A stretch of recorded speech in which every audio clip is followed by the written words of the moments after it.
Good morning, Wabash. Thanks. Dr. Bill Cook, a brother of Lambda Chi Alpha, graduated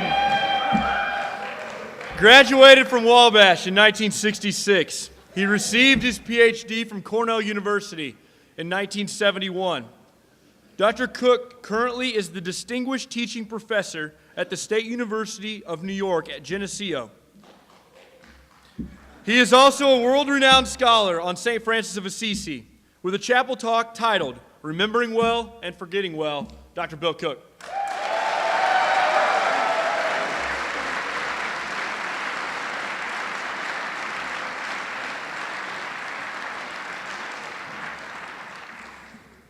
Those of you who have heard me speak in chapel before probably assume I'm going to tell stories about my time at Wabash, a few of which actually have some historical validity. But I'm not. I'm not going to tell you about the fact that when I was a senior, we not only won the bell, but we stole the damn thing too.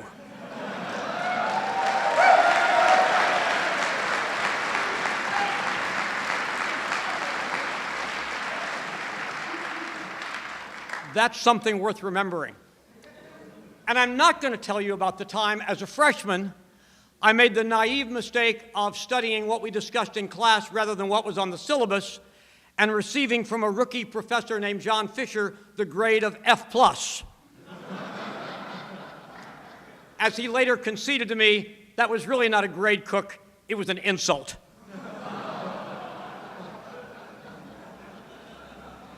Now there's one worth forgetting. But I'm not going to talk about those things at all because a few weeks ago, I was invited to a conference in Prague. It was not the usual kind of conference where academics sit around and talk about academic things. In fact, it wasn't a conference of academics at all. Through a series of good fortune, I was able to be invited to a conference of world leaders. And I had a few minutes to talk to heads of state, the heads of Amnesty International, Nobel Peace Prize winners and stuff. So what do you say to that crowd? You don't say, let me tell you about the new manuscript I looked at. They're not very interested in that sort of stuff. And so I had to think a great deal about what I would tell people when I have only that chance to appear in front of them. They don't read medieval history journals, alas. And what I decided to do is talk about remembering and forgetting because I was on a panel that dealt with religion and foreign policy. Got to admit, it has scope, right? I mean, an academic conference has, a whole panel on 3 words of Book 3 of Plato's Republic. This was not that kind of panel. And so I thought a lot because as a historian, I'm sort of in the memory business, about memory and what it can do for us, and by itself, what it cannot do for us. And I thought about the kinds of things we, as citizens, as world citizens, think about and remember. I think all of us remember transcendent moments in our lives. We watch something, whether it's on television or in person, where we say, the world's just better because of this, and it will never quite be the same again. In 1963, in black and white, I watched Martin Luther King's I Have a Dream speech. And late in a night in 1989, in living color, I watched the Berlin Wall come a-tumbling down. I will never forget those, just as you will never forget, along with me, 9/11 and other sorts of events. We very often remember and try hard to remember violence that's been perpetrated against us, whoever the us is, Americans, whatever it might be. In fact, much of American history, or at least many of the slogans that existed in American history, began with the word remember. Remember the Alamo. Remember the Maine. Remember Pearl Harbor. Remember 9/11. And of course, we don't just remember as Americans. We remember the Holocaust, the killing fields, and in much closer memory, the horrors that take place in the Congo and Darfur. Hopefully, we also remember times in which our group, again, that can mean Americans or other groups, have inflicted injustice and horrors upon others. We as Americans must remember slavery and 100 years of apartheid that followed it, especially, but not only, in the South.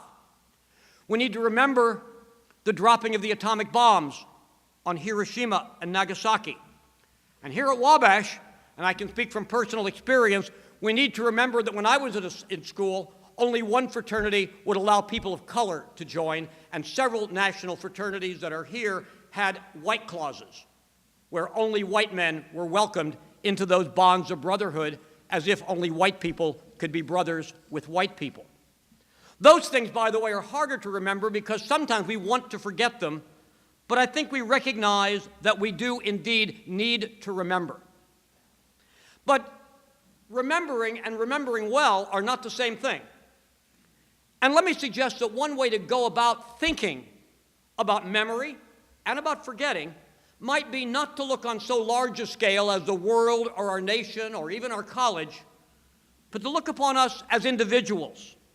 If we can learn something about right memory and right forgetfulness in looking at our own personal lives, then maybe we can apply that to our lives as part of collectives, as citizens of men of Wabash College, of human beings living in the world.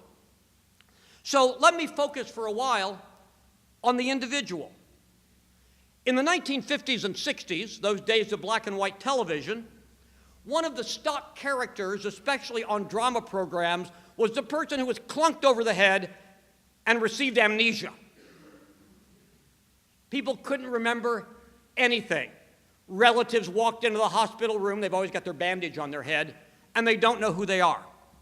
And the way this was exploited in television is partly to pity them, and of course partly to laugh at them, because we could see the sort of humor in this situation. Somebody not recognizing his own family, somebody not knowing Spot when Spot come and licks him, or whatever it might, Spot's a dog, by the way.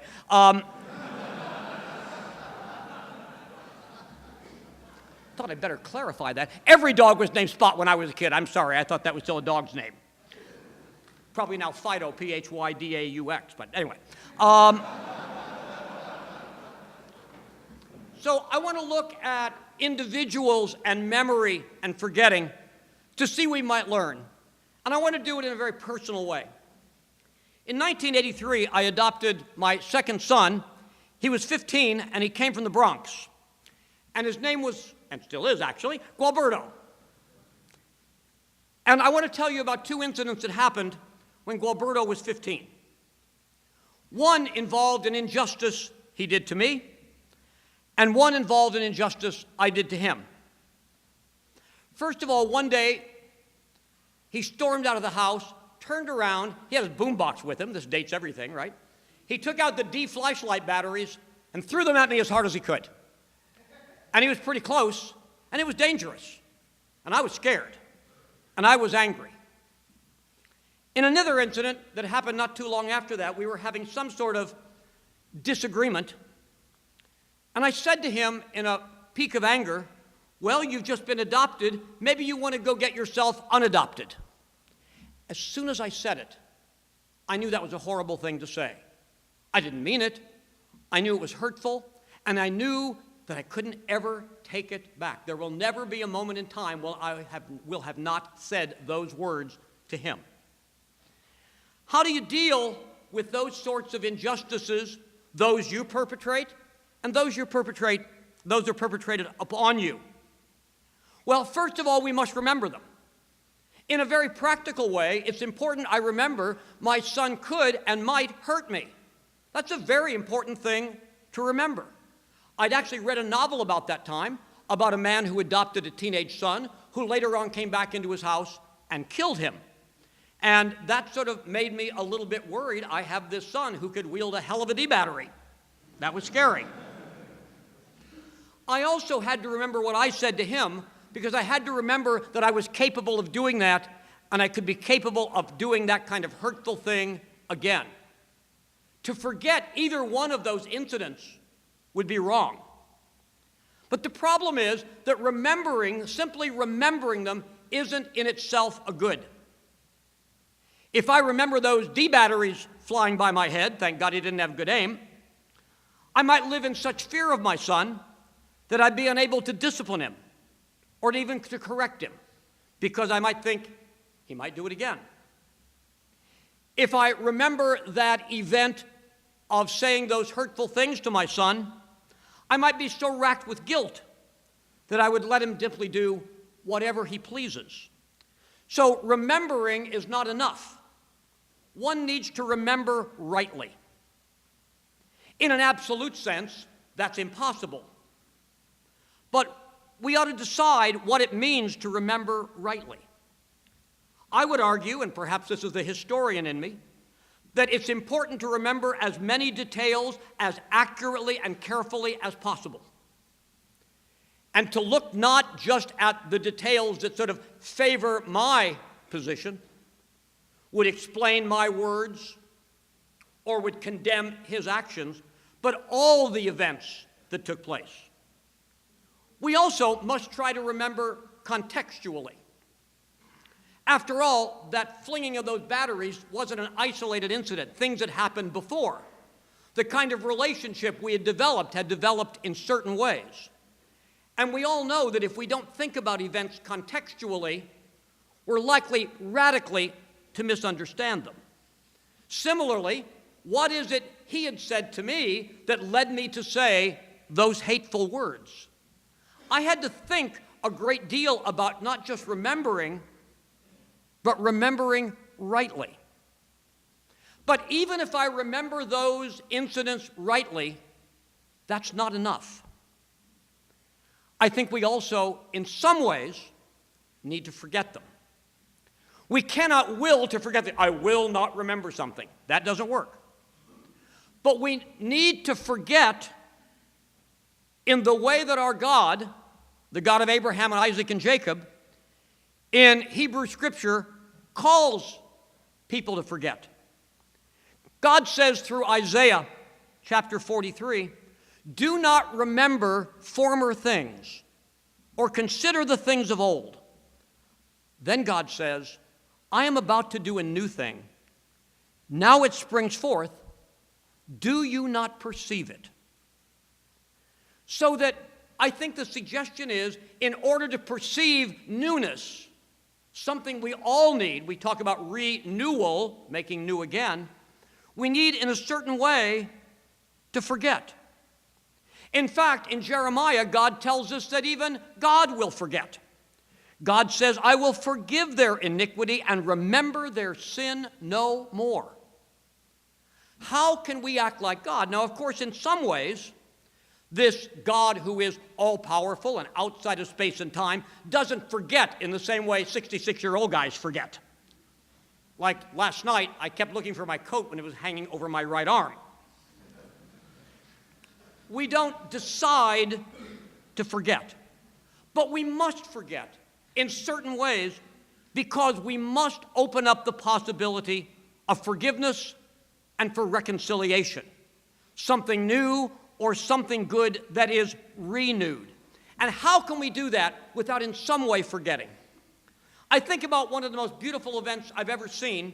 It happened on my birthday, so I perhaps particularly remember it, and it was an event on television. Pope John Paul II went to a prison in Rome to meet with the guy, Ahmet Aliaga, who shot him. And it was a moment of forgiveness, where he embraced this man and forgave him.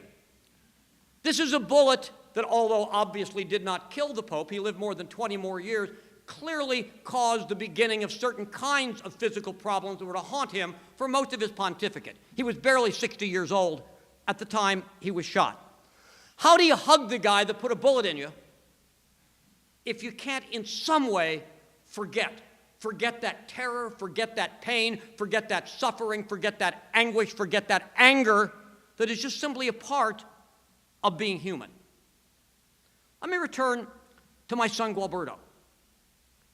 Without being naive, I cannot set aside a paralyzing fear that I had of my own son without in some way forgetting that moment of anger and fear that I experienced when he was seriously trying to hurt me.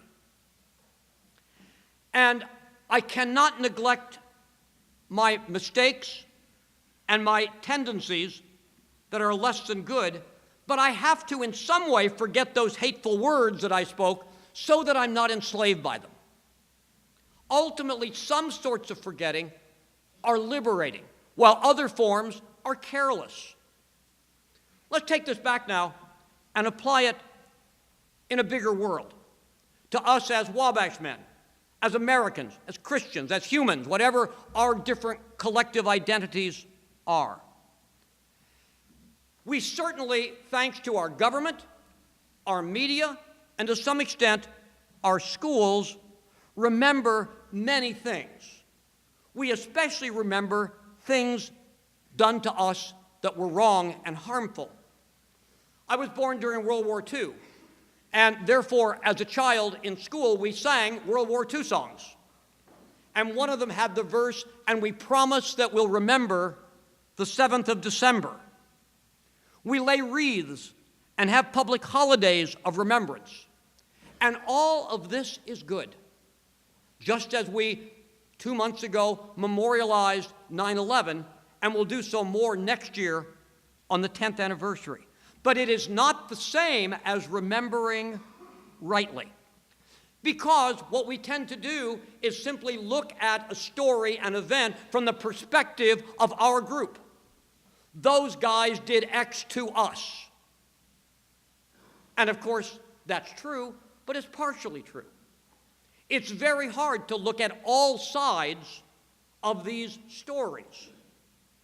For example, to use some details from the world in recent times, I wonder how often Serbs are able to see Croatians as the Croatians see themselves. It's easy for Serbs to see what Croatians have done to them. Do Serbs ever stop and reflect on what they did to the Croatians, and vice versa? It works both ways. As I look today at the government of Zimbabwe, I wonder whether the leaders there have any memory of any positive contributions that any white people ever made to that nation, despite the fact there were obviously many white injustices. The better and the more fully we remember, the more we may recognize that very often, if you want to assign guilt, it's not 100 and 0. We need to be able to remember well and fully so that we can respond properly, it seems to me. You know, very often, again, we swear oaths, informally or not, that we will never forget, and we promise that we'll remember the 7th of December. But how often is that language really the language of someday we're going to be able to get even? How often is that implied in even some of our noble claims to need to remember? So how do we forget? How do we do the other side of this? What do we forget, and how do we forget it, and how is that an empowering experience when forgetting sounds like it's something that takes away from our ability to judge and understand? You'll not be surprised, I suppose, to know that sometimes governments have ordered people to forget. In 403 BC, the Athenians swore an oath as part of an amnesty following the end of the Peloponnesian War not to remember any past wrongdoings. Easier said than done. In 1598, the French King Henry IV, at what he hoped were the ends of the wars of religion, decreed the following: "Let the memory of all things that have taken place on both sides remain extinguished and dormant as something that has not occurred. We forbid any of our subjects to retain any memory thereof." I think that's probably one of the most disobeyed laws in history, would be my guess. Obviously, forgetting is something that we must consciously do, not something that we can be ordered to do. The French philosopher Paul Ricoeur asked this question: could memory have to negotiate with forgetting, groping to find the right measure in its balance with forgetting? I think the operative word there for me is groping. None of this is easy. How do we forget? How do we remember properly? How do we negotiate between the need to remember and the need to forget. We need to remember because when we remember accurately and fully, we are more open to reconciliation because we see a full range of causes and can assess the risk of living in the status quo. When we forget properly, we are not failing to honor the victims of past wrongs, but attempting to find reconciliation so that there will be no more victims. As Isaiah says, when we forget, in parentheses, in the right way, we open ourselves to something new. When we forget, we can seek to redeem the evil done to us or by us. And let me suggest one way, perhaps not so obvious as the passages I've used, from Hebrew Scripture that suggests this. Everybody knows those words of Exodus, eye for eye, tooth for tooth. And it's very often used as a line to bring vengeance. You punched out my eye, I'm going to punch out your eye. But that's not what it's about at all. It's actually about forgetting. Because if you punch out my eye, you know what I want to do? I want to punch out both of your eyes. And if I do, you're going to round up your big testosteronic cousins and come and punch out my other eye and cut off an ear for good measure. And it goes on and on and on. It's a way of remembering wrongly. But if the rule is, I punch out your eye, you punch out my eye, the next line is implicit in that passage, and then it's over. Then it's over. There's going to be no feud. We can begin again. And we can live together civilly in a community, which was the purpose of that Hebrew law. That law, I would argue, is about forgetting. Let me ponder a couple things. I was here, obviously, for the past 2 years, and we saw Wabash take some serious blows. Personal blows, financial blows, and whatever. It's been hard. It's been painful. There's been some rubbing of people against other people. Wabash always remembers. And Wabash also needs to learn to forget well.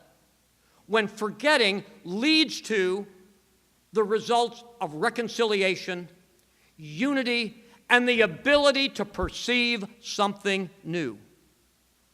And let us also recognize that in what I've said, one of the things we celebrate is the way we do education here at Wabash.